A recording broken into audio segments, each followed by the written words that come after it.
Bonjour et bonsoir tout le monde, j'espère que vous allez bien et bienvenue dans cette nouvelle vidéo. Sur un sujet qui est très intéressant et très important dans le domaine informatique. Le sujet qu'on va traiter aujourd'hui, c'est le logiciel libre et leur impact sur la sécurité informatique. Soyez attentifs et bien concentrés. On commence.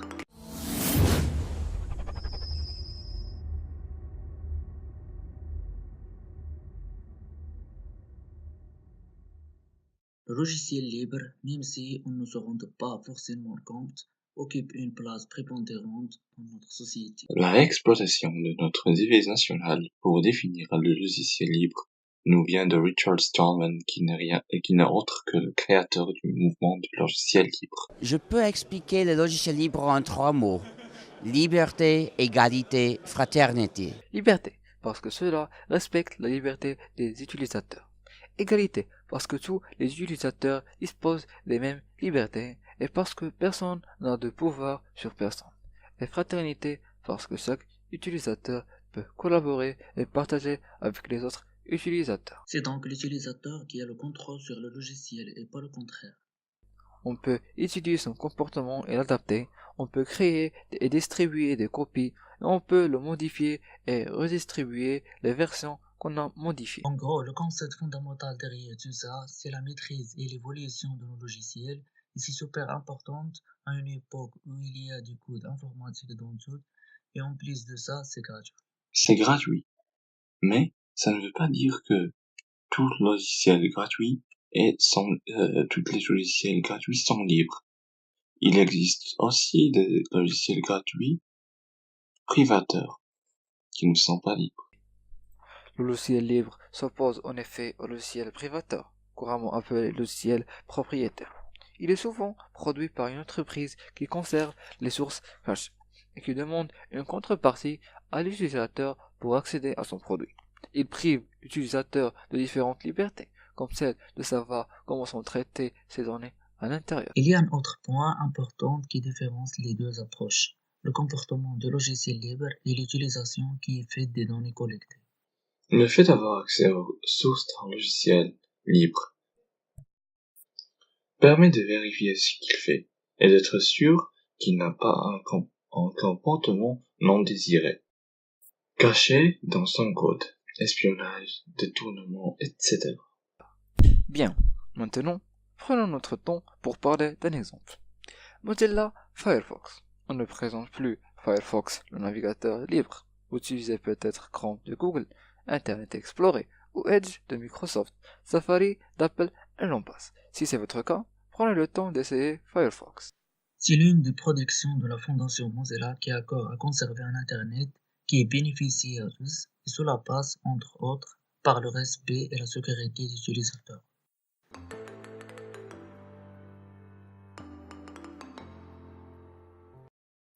La sécurité des systèmes d'information, ou plus simplement sécurité informatique, est l'ensemble des moyens techniques, organisationnels, juridiques et humains nécessaires à la mise en place de moyens visant à empêcher les utilisateurs non autorisés le mauvais usage, la modification ou le détournement du système d'information. Assurer la sécurité du système d'information est une activité du management du système d'information.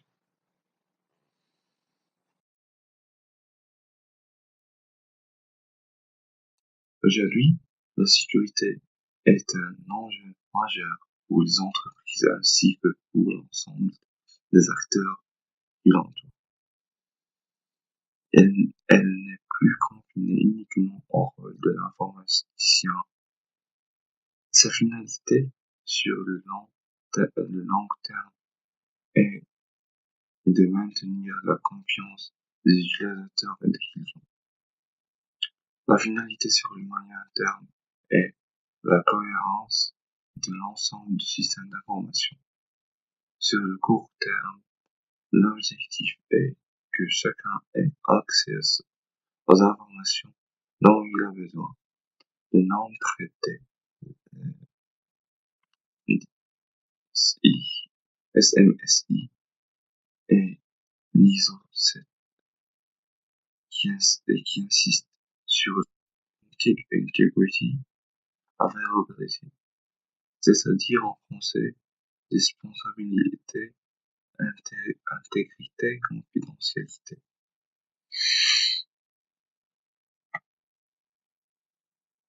Le système d'information représente un patrimoine essentiel de l'organisation qu'il convient de protéger. La sécurité informatique consiste à garantir que les ressources matérielles ou logicielles d'une organisation sont uniques, utilisées dans le cadre prévu. La non-réplication et l'imputation. Aucun utilisateur ne doit pouvoir contester les opérations qu'il a réalisées dans le cadre de ces actions autorisées, et aucun tiers ne doit pouvoir s'attribuer les actions d'un autre utilisateur.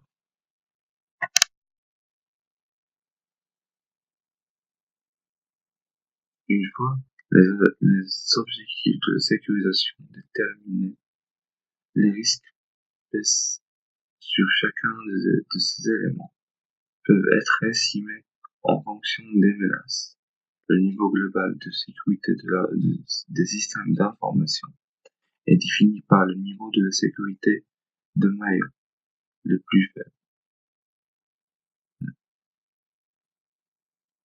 Les précautions de contre-mesure doivent être envisagées en fonction des vulnérabilités propres au contexte auquel le système d'information est censé apporter service et appui.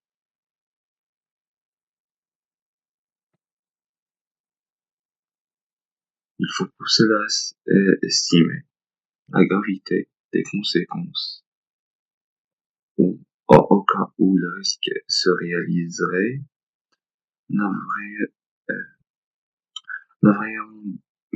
vraisemblance des risques ou leur potentiel ou encore leur probabilité d'occurrence.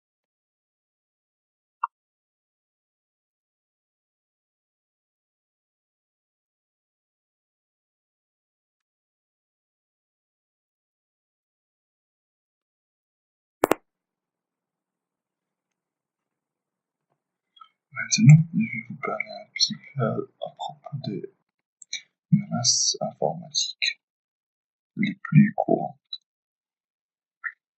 Les logiciels malveillants, ou en anglais malware. Un logiciel malveillant est un terme générique englobant ces différentes menaces informatiques visant tout à nuire à un ordinateur, un téléphone, une caisse enregistreuse, etc. Peu importe sa forme, un logiciel malveillant peut corrompre, effacer ou voler des données des appareils et réseaux d'une entreprise ou faux appareils ou il peut subtiliser des données confidentielles, comme le numéro de carte de crédit des clients, ou quel que soit votre numéro de votre carte, quelle que soit la donnée confidentielle. Deuxièmement, virus informatique, computer virus. De son côté, un virus informatique est un type de logiciel malveillant caché dans un logiciel légitime. Chaque fois qu'un utilisateur ouvre le logiciel infecté, il permet au virus de se propager. Il agit discrètement et se réplique à une vitesse fulgurante grâce aux échanges de données, que ce soit par un clé USB ou un réseau informatique. Comme par exemple, on peut donner le keylogger. un petit logiciel qui, quand, qu'on pose dans un USB et quand il y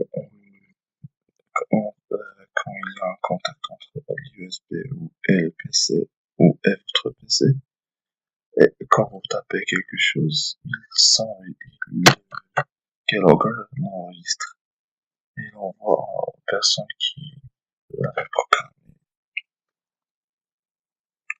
Troisièmement, le logiciel espion ou cheval de Troie, spyware or Trojan horse.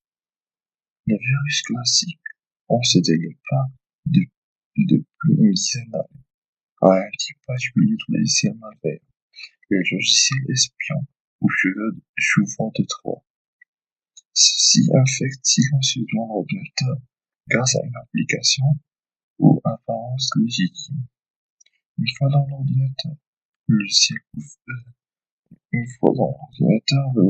peut faire ce qu'il veut, enregistrer le mot de passe ou accéder à la caméra pour enregistrer les moindres faits et gestes de l'utilisateur. Quatrièmement, la pourraille, spam. En tant que tel, les pourrailles ne font pas partie des menaces informatiques, mais si on les ouvre ou si on clique sur leur lien, ils peuvent implanter un verre informatique sur un ordinateur. Cinquièmement, vol d'appareils portatifs ou mobiles. Perte.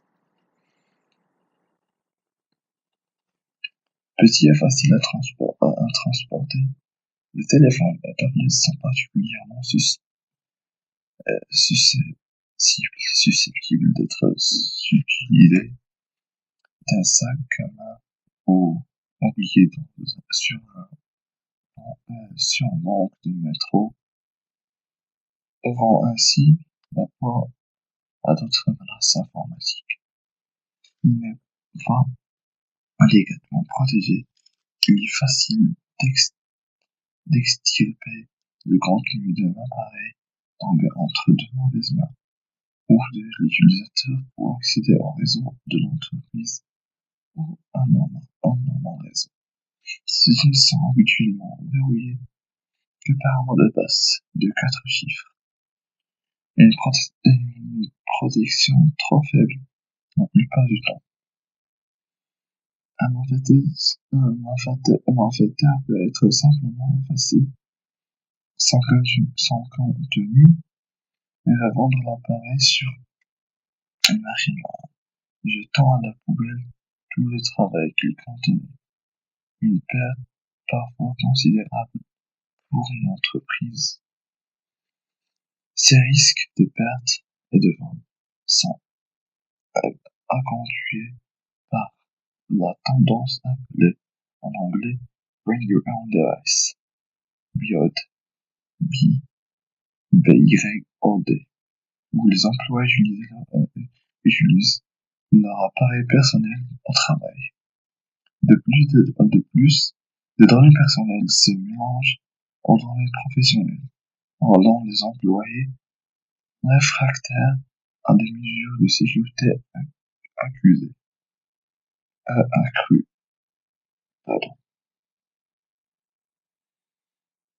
Ramassionnage, phishing. La fraude par ramassionnage est une des menaces informatiques les plus faciles à identifier. Il s'agit d'un courrier qui ressemble à s'y méprendre à celui d'un service connu, comme un institut bancaire, etc.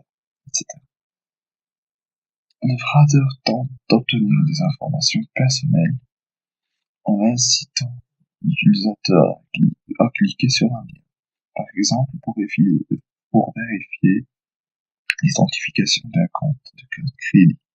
Les banques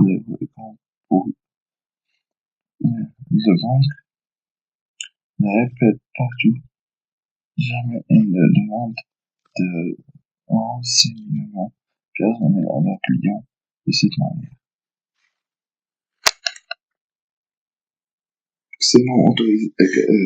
Sixièmement, accès non autorisé à l'information. Unauthorized access to information. Même s'il est préoccupé par les menaces extérieures, tout directeur devrait porter une attention particulière à l'accès des employés aux informations confidentielles de l'entreprise. Par exemple, la secrétaire d'un cabinet médical n'a pas besoin de consulter le dossier des patients à distance, mais cela peut être justifié pour les médecins. Les comptes d'utilisation inactifs ou d'anciens employés sont des points faibles qui peuvent être facilement exploités. Un employé mécontent pourrait divulguer de l'information à la concurrence. Lorsque des milliers de documents internes de la multinationale Sony ont été rendus publics en 2014, la faute a initialement été attribuée à des pirates nord-coréens qui exigeaient que le film Interview ne soit pas diffusé au cinéma. Peu à peu toutefois, des indications ont pointé vers la participation d'un ancien employé de Sony frustré, qui aurait aidé les pirates dans leur cyberattaque.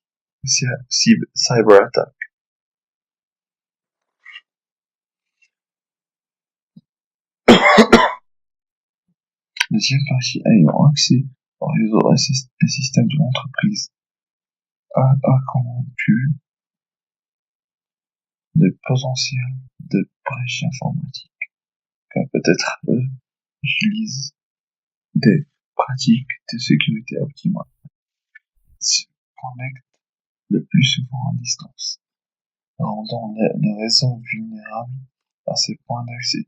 Les entreprises américaines, Target Atron Depot, se sont d'ailleurs fait voler les numéros de carte de crédit et les courriers professionnels. Des millions de clients, car les pirates informatiques avaient substitué les codes d'identification de leurs tiers parties. Les fraudeurs ont ainsi pu accéder directement à leur réseau. Huitièmement, attaque par l'ami de service, DDoS attack. L'attaque par l'ami de service est causée en un serveur ou un site web de requête dans le but de rendre indisponible. L'attaque par l'ami de service peut être perpétrée un petit nombre de ressources. Un pirate peut utiliser son seul ordinateur pour contrôler les zombies, c'est-à-dire notre ordinateur infecté et qui obéiront à ses commandes. Cet ordinateur pouvait avoir précédemment été infecté par un virus ou des vers, même si seulement 15% des entreprises en ont été victimes. Selon l'étude Tel Schwartzman, une telle cyberattaque peut causer de lourdes pertes financières si elle vise un site web transactionnel. Par exemple, les raisons politiques peuvent aussi animer les pirates informatiques, comme en témoigne de l'attaque contre les sites du gouvernement du Canada en juin 2015, revendiquée par le collectif Anonymous, en réponse à L'adoption du projet de loi C51. Menaces informatiques. Une petite conclusion à propos des menaces informatiques. Face à la variété des menaces informatiques, adopter des mesures de sécurité proactives permet de prévenir ces attaques plus efficacement qu'en combattant les brèches unanimes. Merci.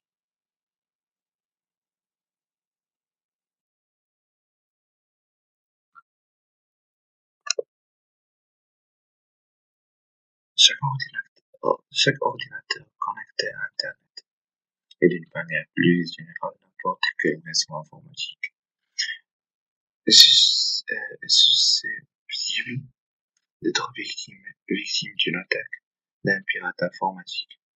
La méthodologie générale employée par les pirates informatiques consiste à structurer le réseau, à scruter le réseau, en employant des paquets de données de manière aléatoire à la recherche d'une machine connectée, des institutions provenant d'un réseau tiers, notamment Internet. Le pare-feu d'un système permet de filtrer les paquets de données échangés avec le réseau. Il s'agit ainsi d'une passerelle filtrante comporte en minimum les interfaces réseau suivantes. Une interface pour les réseaux protégés, un réseau interne, et une interface pour le réseau externe. Le système firewall est un système logiciel faisant parfois par un matériel réseau dédié constituant un intermédiaire entre le réseau local ou la machine locale et un ou plusieurs réseaux externes.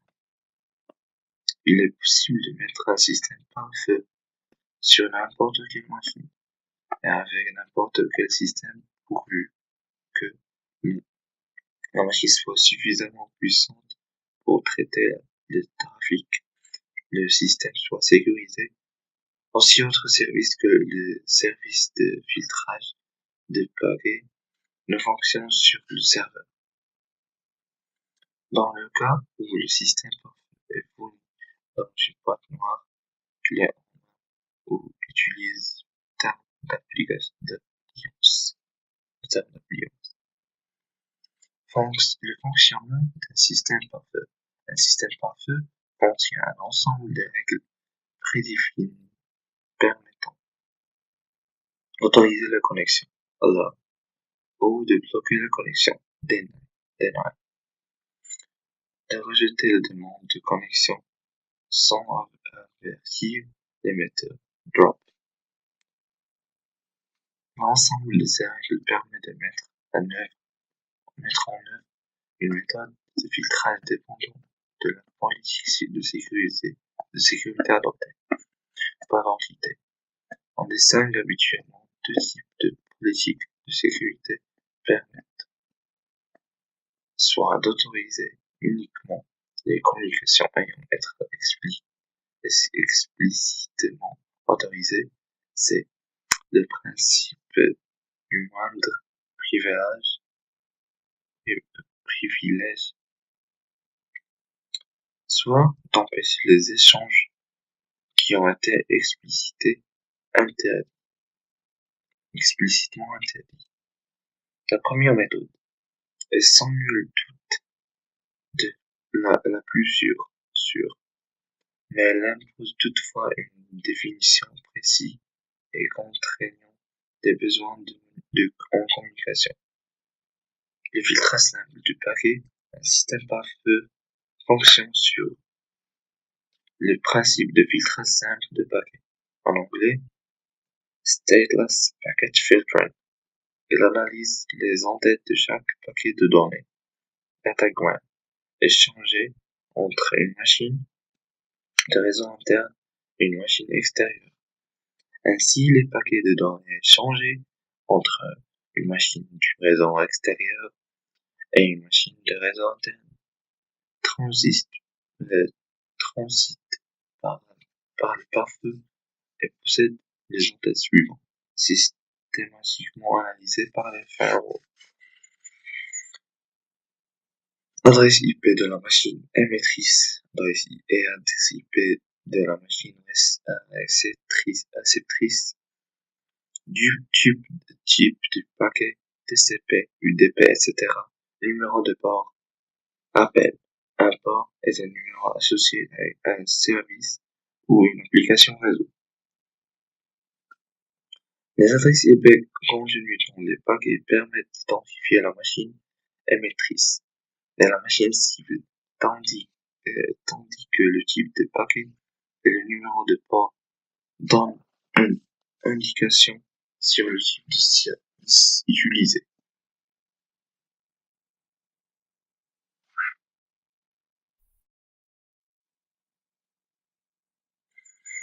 Les ports connus dans le numéro est compris entre 0 et 1023 sont associés à des services courants. Les ports 25 et 110 sont par exemple associés au courrier électronique et le port 80 au web. La plupart des dispositifs pare-feu sont au minimum configurés de manière à filtrer les communications selon le port utilisé. Il est généralement conseillé de bloquer tous les ports qui ne sont pas indispensables selon la politique de sécurité retenue. Le port 23 est par exemple souvent bloqué par défaut par les dispositifs pare-feu car il correspond au protocole Telnet, permettant d'émuler un accès par terminal à une machine distance de manière à pouvoir exécuter des commandes à distance. Les données échangées par Telnet ne sont pas chiffrées, ce qui signifie qu'un individu est susceptible d'écouter le réseau et de voler les éventuels mots de passe. Circulant en clair, les administrateurs préfèrent généralement le protocole SSH, réputé sur une fournissant les mêmes fonctions que Telnet. Le filtrage dynamique. Le filtrage simple de paquets ne s'attache qu'à examiner les paquets IP indépendamment les uns des autres, ce qui correspond au niveau 3 du modèle OSI. Or, la plupart des connexions reposent sur le protocole TCP, qui gère la nation de session afin d'assurer le bon déroulement des échanges. Afin d'assurer le bon déroulement des échanges. D'autre part, de nombreux services, le FTP par exemple, initie une connexion sur un port statique, mais ouvrant dynamiquement, c'est-à-dire de manière aléatoire. Un port afin d'établir une session entre la machine phase officielle du serveur et la machine cliente.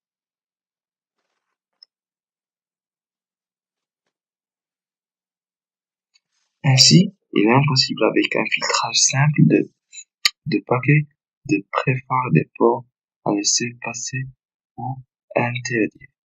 Pour y remédier, le système de filtrage dynamique de paquets est basé sur l'inspection des couches 3 et 4 du modèle OSI, permettant d'effectuer un suivi des transactions entre le client et le serveur. Les termes anglo-saxons et stateful inspection ou stateful packet filtering traduisent filtrage de paquets avec état. Applicatif requiert une grande puissance de calcul. et se traduit donc souvent par un ralentissement des communications, chaque paquet devant être finement analysé. Notion de pare-feu par ailleurs. Le proxy doit nécessairement être en mesure d'interpréter une vaste gamme de protocoles et de connaître les failles afférentes pour être efficace. Enfin, un tel système peut potentiellement comporter une vulnérabilité dans la mesure où il interprète la requête qui transite par son biais. Ainsi, il est recommandé de dissocier les parfaits dynamiques du proxy afin de limiter les risques de compromission. Les limites des firewalls. Un système parfait n'offre bien évidemment pas une sécurité absolue. Bien au contraire, les firewalls n'offrent une protection que dans les mesures où l'ensemble des communications vers l'extérieur passe systématiquement par leurs intermédiaires et qu'ils sont connectés et qu'ils sont correctement configurés. Ainsi, les accès au réseau extérieur pour contournement du firewall sont autant de failles de sécurité. C'est notamment le cas des connexions effectuées à partir du réseau interne, à l'aide d'un modem, ou de tout moyen de connexion échappant au contrôle de pare-feu. De la même manière, l'introduction du support de stockage provenant de l'extérieur sur des machines internes au réseau ou bien d'ordinateurs portables peut porter fortement préjudice à la politique de sécurité globale. Enfin, afin de garantir un niveau de protection maximale, il est nécessaire d'administrer le pare-feu et notamment de surveiller son journal d'activité afin d'être en mesure de détecter les tensions d'intrusion, les anomalies. Par ailleurs, il est recommandé d'effectuer une veille de sécurité en s'abonnant à l'aide de sécurité des CRT par exemple, afin de modifier le paramétrage de son dispositif en fonction de la publication des alertes. La mise en place d'un firewall doit donc se faire en accord avec une variable politique de sécurité. Je vais vous parler à propos de la sécurité informatique grâce au logiciel libre, qui est le grand titre de notre sujet. La sécurité informatique grâce au logiciel libre. Pourquoi la sécurité informatique grâce au logiciel libre est-elle meilleure que la sécurité informatique grâce aux normes logicielles? Premièrement, car dans les logiciels qui ne sont pas open source, qui ne sont pas assez libres, on ne peut pas connaître le code source du logiciel. Et cela peut nous commettre des problèmes. Car dans le logiciel, on peut avoir des virus ou des choses des choses qui prennent nos informations et les rendent visibles pour les hackers ou les spammers, etc. Aussi, que dans le logiciel libre, on peut avoir, voir le code source. Et comme cela, et, et comme, pardon, quand on sait déjà que le scanner ne peut pas scanner soi-même.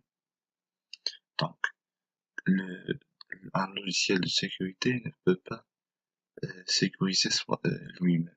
Il sécurise l'ordinateur, le réseau, etc. Mais jamais lui-même.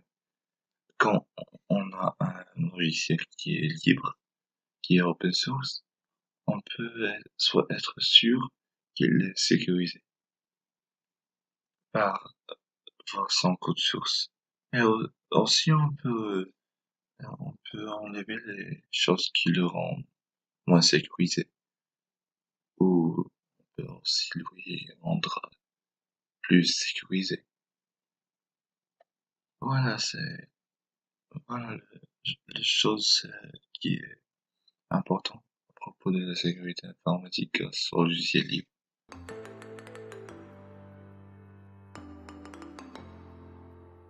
Donc, et d'après tout ce qui est dit, on assume que vous avez maintenant une idée claire de la définition des logiciels libres, leur rôle important dans la sécurité d'utilisateur. Pour mieux illustrer tout ça, on va attaquer un petit programme. On affiche maintenant sur l'écran un programme qui calcule le factoriel des nombres entiers positifs. Le programme nous demande d'entrer un nombre. On entre par exemple le nombre 4. On remarque que le programme a calculé le factoriel du nombre 4 qui est égal à 24. Maintenant, si on entre un autre nombre qui est 1, on remarque que le programme n'a pas fait ce qu'il a dit au premier, mais il a affiché une phrase qui est félicitations. Tout ça est à cause du code source du programme. Si on affiche le code source du programme, on remarque qu'on a un if n est égal à 1, printf félicitations. Donc on demande au programme que si le nombre entré est égal à 1, de nous afficher félicitations. Cet exemple vous paraît un petit peu banal et un petit peu simple, mais sachez qu'il est d'une grande importance vu qu'il explique le principe fondamental des logiciels libres. Parce que dans un logiciel libre, le code source est public, ce qui permet de vérifier si il est globalement bien écrit. Cela est rassurant lorsque le programme offre des fonctions de sécurité vitales, mais aussi pour la pérennité et l'évolution du produit. Il fait correctement ce qu'il dit. Qu'est-ce qui prouve que les fonctions d'identification, de chiffrement, de contrôle, d'accès sont bien rendues, c'est-à-dire sont fiables avec des algorithmes reconnus et une bonne implémentation. Dans un logiciel libre, le code source est public, ce qui permet de vérifier si il est globalement bien écrit. Cela est rassurant lorsque le programme offre des fonctions de sécurité vitales, mais aussi pour la pérennité et l'évolution du produit. Il fait correctement ce qu'il dit. Qu'est-ce qui nous prouve que les fonctions d'authentification, de chiffrement, de contrôle d'accès sont bien rendues, c'est-à-dire sont fiables avec des algorithmes reconnus et une bonne implémentation. Dans les logiciels propriétaires, on peut que faire confiance à l'éditeur et on n'a généralement pas d'engagement de sa part en cas de défiance de son logiciel. Le programme peut implémenter des algorithmes non valides. Le développement avant court-circuiter les processus de test et de validation et comporter des bugs évidents. En libre, tout est transparent et vérifiable. Les forums et listes de discussion ne manquent pas d'exemples de discussion autour de ces sujets. Il ne fait pas autre chose que ce qu'il dit. Tout système étant maintenant connecté à Internet, il est très simple pour un éditeur d'ajouter une petite verrue invisible qui lui permettra de recueillir les informations sur le post et son contenu sans que l'utilisateur le chasse. Cela est déjà pratiqué, même par certains grands éditeurs, et qui lui permettra de prendre la main à distance sur ce post. Ce ne sont que des exemples de tout ce que peut cacher un code de programme non public. Il y a bien sûr d'autres.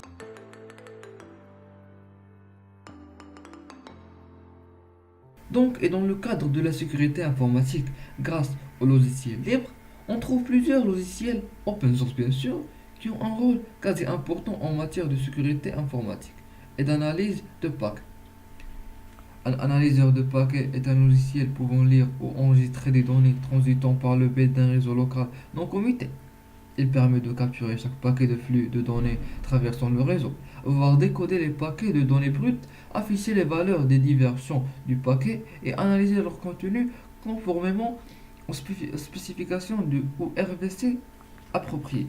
L'analyseur de paquets permet ainsi la résolution de problèmes réseau en visualisant ce qui se passe à travers l'interface réseau, mais peut également servir à effectuer de la rétro-ingénierie réseau à des buts d'interopérabilité, de sécurité ou de résolution de problèmes. Il peut aussi être utilisé pour intercepter des mots de passe qui transitent en clair ou toute autre information non chiffrée pour sa capacité de consultation aisée des données non chiffrées. Notre premier exemple va être TCP/DIMP. TCP/DIMP est un outil de capture et d'analyse réseau. Il permet d'avoir une analyse en direct du réseau ou d'enregistrer la capture dans un fichier afin de l'analyser pour plus tard. Il permet d'écrire des filtres afin de sélectionner les paquets à capturer et à analyser. Il est basé sur l'IPCAP pour la capture, ce qui permet à ces sauvegardes d'être compatibles avec d'autres analyses de réseau, comme Wireshark. Ces bibliothèques étant multiplateformes, TCP/DIMP est lui aussi porté sur la plupart des architectures. C'est un outil indispensable à l'administration et débogage d'applications réseau. On va maintenant lancer la commande TCP/DIMP. On remarque que la permission n'a pas été accordée, ce qui montre que seul l'administrateur a le droit de voir ce qui se passe dans le réseau. On saute maintenant aux routes. On entre notre mot de passe. On relance la commande TCP/DIMP. On ouvre maintenant le navigateur Mozilla Firefox.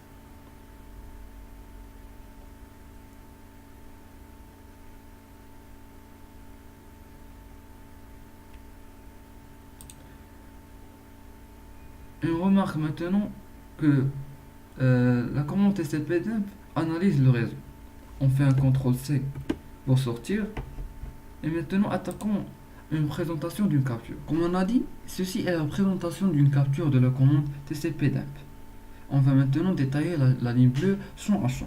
Tout d'abord, on trouve l'heure, puis le type du protocole qui est IP dans cet exemple, puis on a l'IP source et le port source, puis l'IP destinataire et le port destinataire, puis on a le numéro ACK ou le ACK numéro qui est le numéro de séquence que l'on attend de la part de l'autre interlocuteur à son prochain envoi de packet.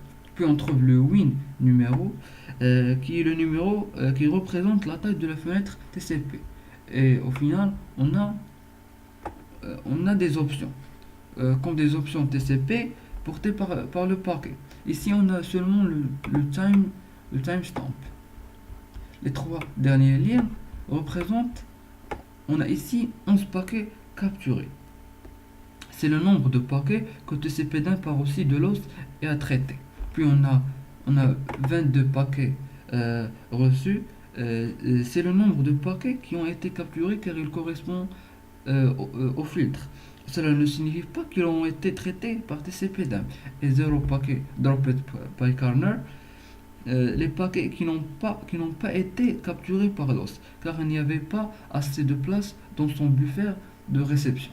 On a bien sûr des options importantes comme TCP/DIMP-S qui permet à TCP/DIMP de suivre les sessions TCP. Ainsi, il calculera le numéro de séquence relatif au premier numéro de séquence qu'il a reçu.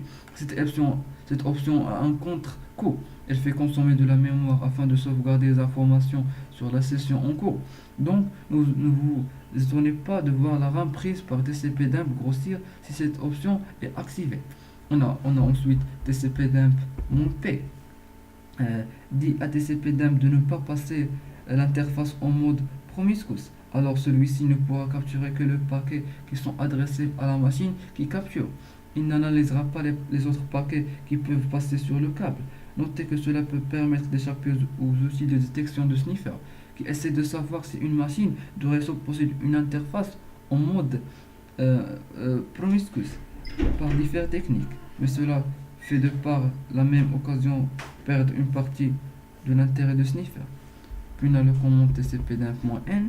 TCP/DIMP ne convertira pas les adresses et les numéros des ports en leur nom pour les numéros de port en général. Ce n'est pas bien grave, cela ne prend pas beaucoup de temps, c'est en local. Mais pour les adresses, la recherche inverse du DNS peut être un peu longue. Elle peut alors ralentir TCP/DIMP. On a ensuite TCP/DIMP-I. Mon interface permet de choisir l'interface d'écoute. Par défaut, TCP/Dump écoute la première interface qu'il trouve. Si vous souhaitez écouter toutes vos interfaces à la fois, vous pouvez spécifier any à la place d'un nom d'interface.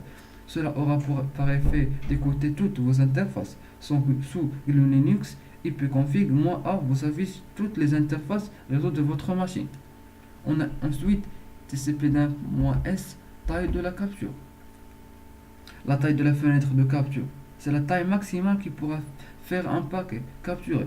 Au-delà de cette taille, la fin du paquet sera tronquée. Il peut être parfois intéressant de capturer les paquets complets. Dans ce cas, il est possible de spécifier comme taille de capture 0 et TCP/Dump capturera alors l'intégralité du paquet, quelle que soit sa taille. On a ensuite TCP/Dump-V permet d'afficher encore plus d'informations sur les paquets. Il y a 3 niveaux de verbosité. Le nombre de V correspond au niveau de verbosité. Et à la fin, TCP/Dump-X afficher les paquets en hexadécimal et en ASCII, assez utile pour analyser les protocoles basés sur le texte HTTP, POP3, etc.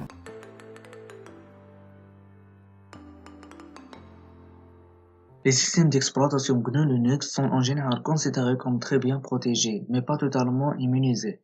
En effet, jusqu'ici, aucun virus opérant sur Linux n'a été répertorié comme étant très répandu, comme c'est le cas avec le Microsoft Windows, c'est-à-dire aucun virus pouvant rester en phase dans n'importe quel privilège root de GNU Linux. L'argument souvent avancé consistant à expliquer l'absence de logiciels malveillants sur Linux par une part de marché très faible, et donc peu d'intérêt pour les pirates. En effet, si Linux est peu utilisé sur les ordinateurs personnels, l'exploitation de logiciels malveillants serait la plus effectuée.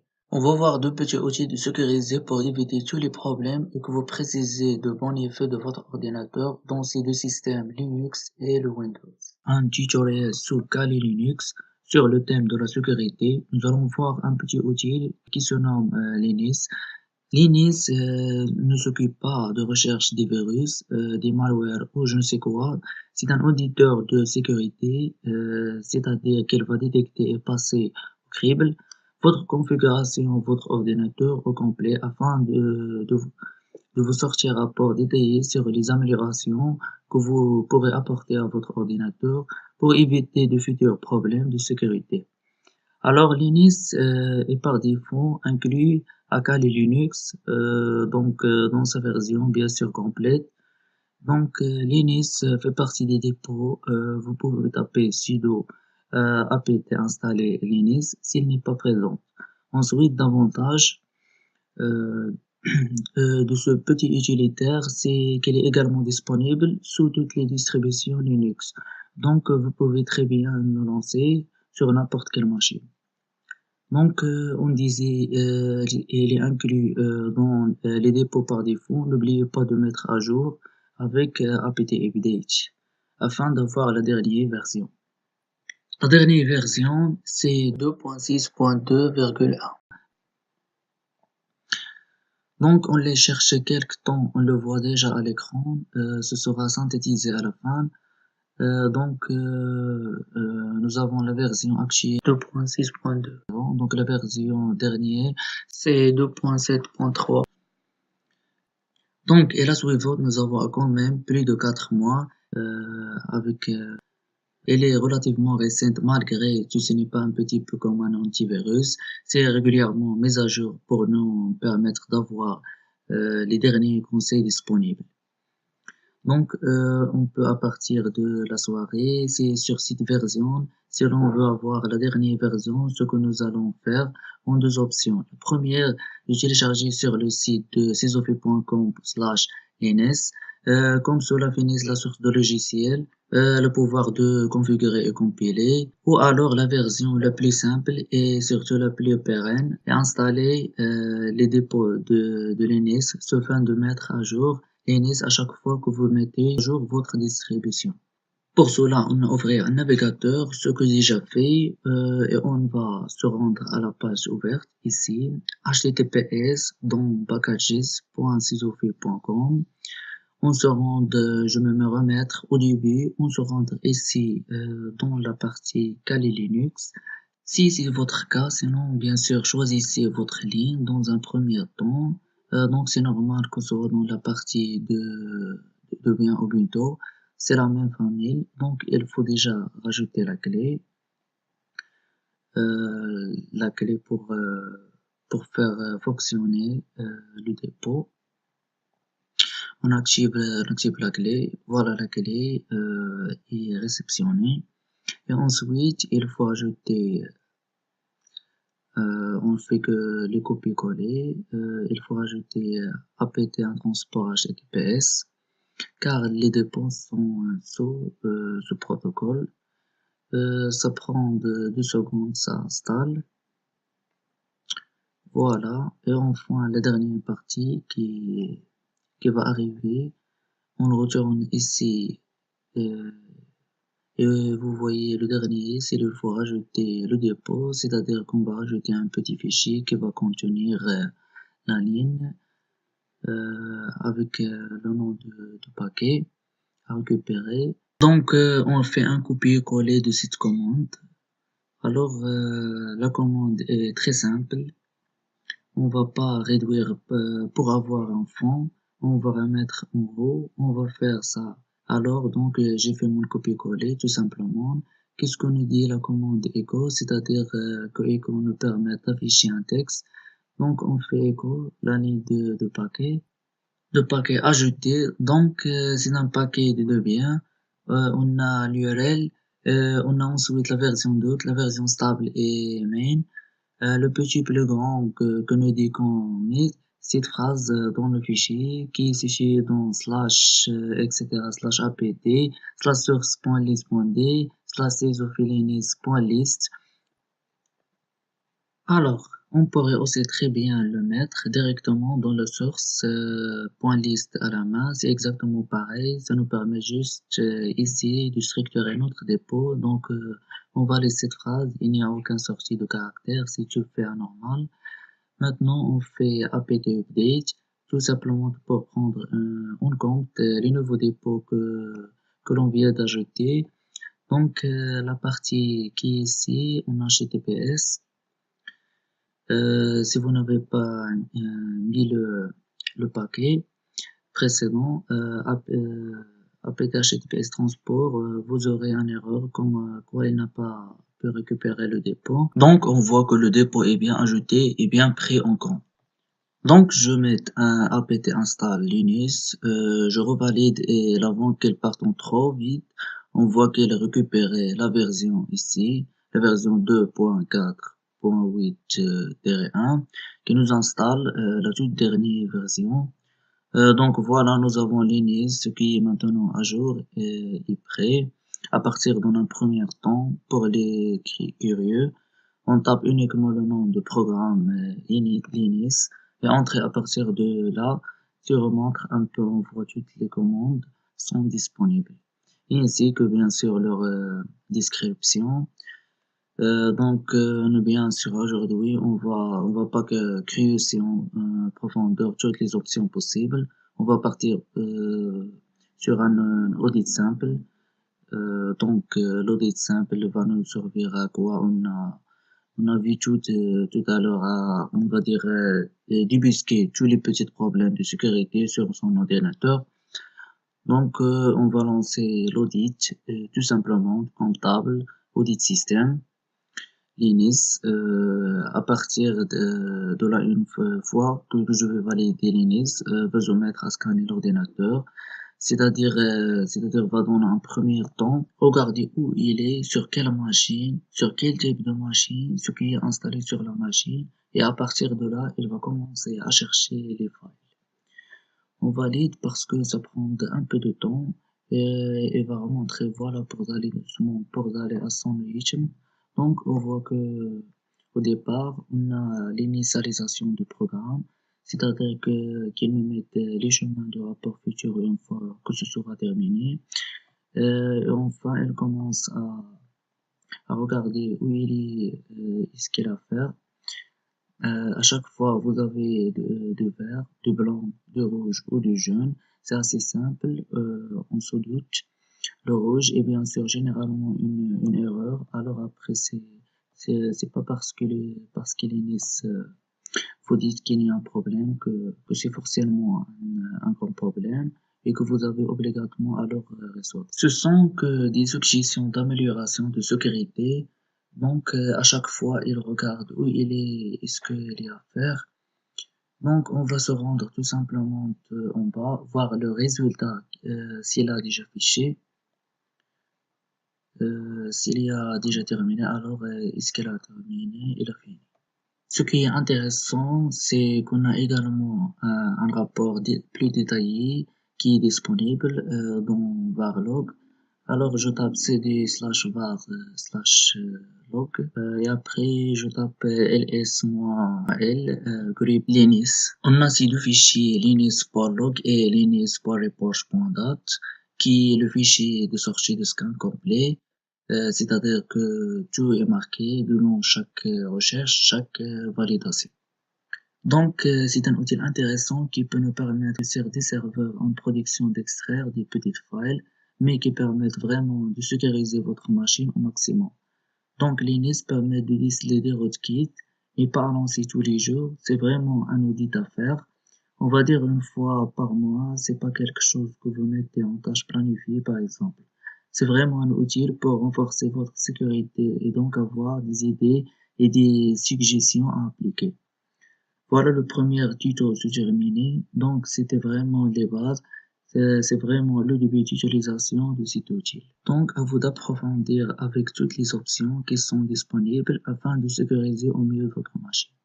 On va essayer de faire d'autres tutos sur le même sujet en se penchant sur un antivirus sur le Windows. Les logiciels antivirus de par la nature même des produits sont difficilement portables dans le domaine du libre. De nouvelles souches de virus sortent chaque jour et il est difficile dans le cadre d'un projet open source de déployer les mêmes moyens. C'est pourtant le défi que relève le projet Clam Antivirus, initialement développé pour plateforme type GNU Linux. Il a été récemment porté sur Windows. Parmi ces logiciels, on a ClamWay, un logiciel libre pour Microsoft sur Windows, basé sur le moteur et la base de données virale de ClamIP. Il a écrit en langage C++ et en Python. Il ne dispose pas de protection en temps réel. Toutefois, cette fonctionnalité peut être assurée par un logiciel tiers qui travaillera de concert avec ClamWay. Il s'agit d'un programme aussi sous licence GNU GPL qui en 2016 est activement développé. En plus de ça, c'est une interface graphique au logiciel antivirus ClamIV qui fonctionne sur Microsoft. Un programme d'installation simple à installer et fournir. Parmi les fonctionnalités de ce logiciel, on retrouve un programme planificateur, c'est-à-dire programmer des analyses antivirus précises, mise à jour automatique de la base de définition des virus via Internet, extension pour Microsoft Outlook pour analyser les courriels entrants et sortants. Notez bien que l'antivirus, ce qui veut dire que vous devez analyser manuellement un fichier pour y détecter un virus. Cependant, l'extension pour le Microsoft Outlook vous sera les pièces jointes affectées par des virus. Alors, le téléchargement simple, nous allons sur son site officiel, clamway.com, et après je clique sur le téléchargement. Ok, cliquez ici pour télécharger. Voilà, ce n'est pas une grande chose. Moi, j'ai déjà le téléchargé, donc je ne dois pas faire le même travail deux fois. Alors, pour l'installation, je clique deux fois pour lancer. Voilà, la fenêtre principale, c'est ici. Tout ça passe bien. Il faut juste décocher sur net. Après, j'ai décoché l'autre parce que vous devez accepter les conditions de cette licence pour utiliser ce programme. Next. Ici, on vous demande si vous voulez installer pour tout le monde. C'est mieux de mettre vos, comme ça, elle va pas créer plusieurs dossiers pour plusieurs utilisateurs. Là, il vous indique le chemin où il va installer. Next.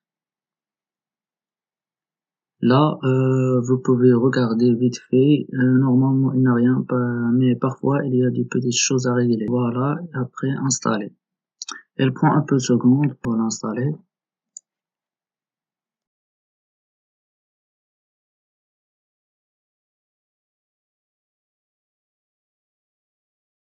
Alors, maintenant, je fais un petit test sur le logiciel. Je lance mon programme.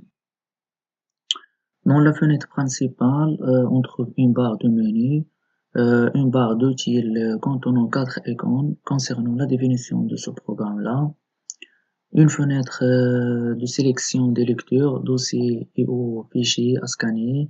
Un double-clic sur un lecteur permet de faire apparaître son absence. Et on a deux boutons, Scan et Close. Alors, je choisis un petit dossier pour tester sur lecteur C. Donc, je fais Scan. Le programme, on commence. Peut-être le programme prend un long temps, alors j'arrête le code un peu de temps pour le terminer. Alors, le scan est terminé, il dit aucun problème, c'est simple pour l'utiliser. Alors, Clammy, c'est un très bon antivirus, il est à utiliser en complément d'un antivirus au temps réel, car celui-ci ne possède pas cette fonction. J'utilise pour scanner mon PC le soin de me protéger au temps réel. Et voilà les amis, c'est la fin de notre tutoriel, en espérant que cette vidéo vous a plu, et merci.